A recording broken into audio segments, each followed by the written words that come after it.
Hi అండి. అందరికీ నమస్కారం. ఇప్పుడే అందిన వార్త. డ్వాక్రా మహిళలకు 2 శుభవార్తలు. మార్చి 3 నుంచి అమలు. ఇక దీనికి సంబంధించిన వివరాల కోసం మన వీడియోలో తెలుసుకుందాం.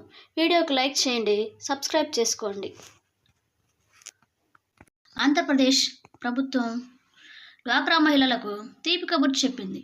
మార్చి 8న మహిళా దినోత్సవం సెర్పు ఏర్పాటు 25 ఏళ్లు పూర్తయిన సందర్భంగా ఎన్టీఆర్ విద్యాలక్ష్మి పథకంలో భాగంగా డ్వాక్రా మహిళలు వారి పిల్లలకు చెల్లించాల్సిన స్కూలు, కాలేజీ ఫీజు కోసం డబ్బులు తీసుకోవచ్చు.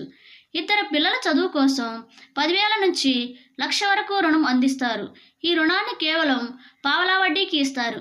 ఇలా తీసుకున్న రుణాన్ని 48 వాయిదాల్లో చెల్లిస్తే సరిపోతుంది.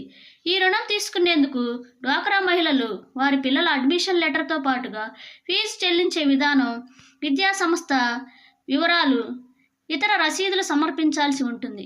డ్వాక్రా మహిళలు దరఖాస్తు చేసుకున్న 48 గంటల్లో బ్యాంకు అకౌంట్లో డబ్బులు జమ చేస్తారు. ఎన్టీఆర్ కళ్యాణ లక్ష్మి పథకం కింద డ్వాక్రా మహిళల కుటుంబాల్లో కుమార్తెల వివాహం కోసం రుణం తీసుకోవచ్చు. 10,000 నుంచి 1,00,000 వరకు రుణం తీసుకునే అవకాశం ఉంది. పావలా వడ్డీ మాత్రమే. ఈ రుణాన్ని 48 వాయిదాల్లో చెల్లించాల్సి ఉంటుంది.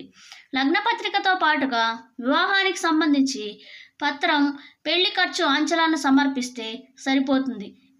ఆ తర్వాత బ్యాంకు అకౌంట్లో డబ్బులు జమ చేస్తారు.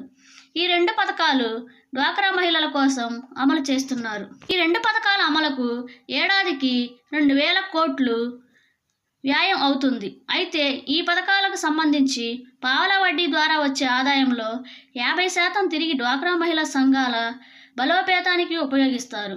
మిగిలిన 50% శ్రీనిధిలో ఉద్యోగులకు వినియోగిస్తారు. అయితే ఈ పథకాన్ని రుణం తీసుకున్న లబ్ధిదారు ప్రమాదంలో చనిపోతే ఆ రుణాన్ని మాఫీ చేస్తారు. అంతేకాదు, రాష్ట్ర వ్యాప్తంగా యానిమేటర్కు ప్రభుత్వం ఉచితంగా మొబైల్స్ అందించనుంది.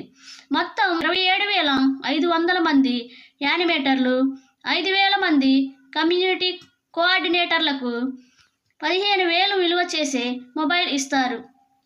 600 మంది ఏపీఎంలకు ల్యాప్టాప్లు కూడా ఇవ్వనున్నారు.